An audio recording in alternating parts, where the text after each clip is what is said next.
Let me ask you something real quick. You know someone, maybe a friend, a cousin, maybe even yourself, someone who went to university, has a good job, earns decent money, and still, at the end of every month, broke. Not broke like can't eat, broke, but broke like where did all my money go, broke. Stressed, confused, and wondering why it feels like you're running on a treadmill. I used to think this was a willpower problem, a discipline problem. Turns out it's not. It's an education problem, and nobody taught us this stuff.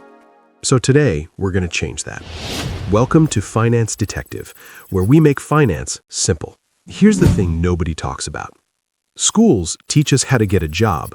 They don't teach us what to do with the money once we have it. Think about it. We spend 12, 16, sometimes 20 years in education. We learn calculus, we learn history, we learn the periodic table. But nobody sat us down and said, here's how a bank account actually works. Here's what a budget is. Here's how compound interest is either your best friend or your worst enemy. Nobody said that. And that gap, that missing piece, is exactly why smart, hardworking people end up broke. Not because they're lazy, not because they don't try hard enough, but because they were never given the map. Today, I'm giving you that map. Reason number one is the most obvious one and the most ignored one. Nobody taught you the basics. When you get your first salary, what do? Most of us just spend it, pay rent, buy things, maybe save a little if there's anything left. But here's the problem with that approach. Saving what's left is backwards. There's a rule called pay yourself first. Before you pay rent, before you buy groceries, before anything else, you put money aside for yourself, for your future self. Even if it's just 10% of what you earn, even if it's just a small amount every month, the habit matters more than the amount in the beginning. But nobody teaches this, so we do the opposite. We spend first, then hope there's something left to save. And there never is. That right there is the first leak in the bucket. Let me tell you about something called invisible spending. It's that subscription you forgot you signed up for. It's the coffee every morning, which is fine, but adds up to maybe $50 a month. It's eating out a few extra times because you were tired and didn't want to cook.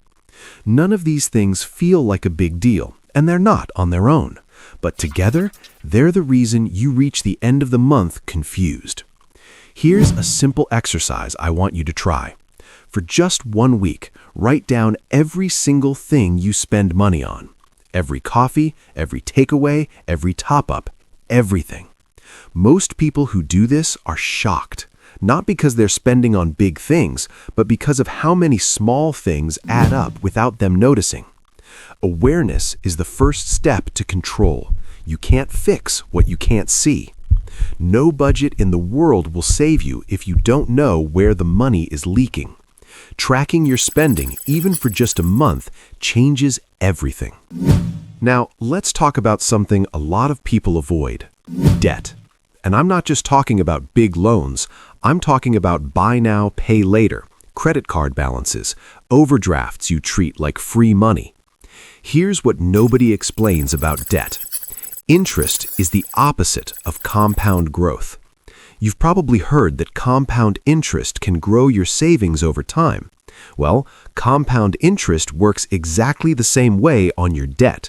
Every month you don't pay it off, the number gets bigger, silently, automatically. A credit card with 20% interest, if you only pay the minimum, a $1,000 balance can take years to clear and cost you double in the end. Debt isn't just money you owe, it's future income you've already spent. The fix isn't complicated. List your debts, smallest to largest. Attack the smallest one first. Pay more than the minimum whenever you can. Every debt you clear is a raise you give yourself permanently. Okay, so you're tracking spending, you're clearing debt. Now, what do you actually do with money once you have some? This is where financial education makes the biggest difference, because the secret of people who build wealth isn't that they earn more, it's that their money earns money. When you leave everything in a basic savings account that pays almost nothing, inflation is quietly eating its value every single year. The money just sits there, shrinking in real terms. Now, I'm not saying go throw everything into crypto tomorrow, but there are simple, beginner-friendly options. High-yield savings accounts, index funds, ETFs. These are not complicated, they're just things nobody explained to us. You don't need to be an expert, you just need to start. Even a small amount invested early beats a large amount invested late. This channel exists exactly for this. We'll break down each of these, simply, clearly, no jargon. Because Finance Detective is about uncovering what nobody told you. So let's bring it all together. Smart people stay broke not because they're not trying hard enough, but because nobody gave them the playbook. The school system didn't cover it, most families didn't talk about it, and by the time you're earning, you're just figuring it out alone. But that changes today. Here's your starting checklist. Number 1, pay yourself first, even 10%. Number 2, track your spending for 1 month. Number 3, write down all your debts and make a plan to attack them. Number 4, find one way to make your money work for you, not just sit there. None of this is magic. None of this is complicated. It's just the stuff we should have been taught and weren't. If this video helped you see even one thing differently, subscribe, because every week we drop another case file, another piece of the financial puzzle that someone out there needs to hear. I'm the Finance Detective, and we're just getting started.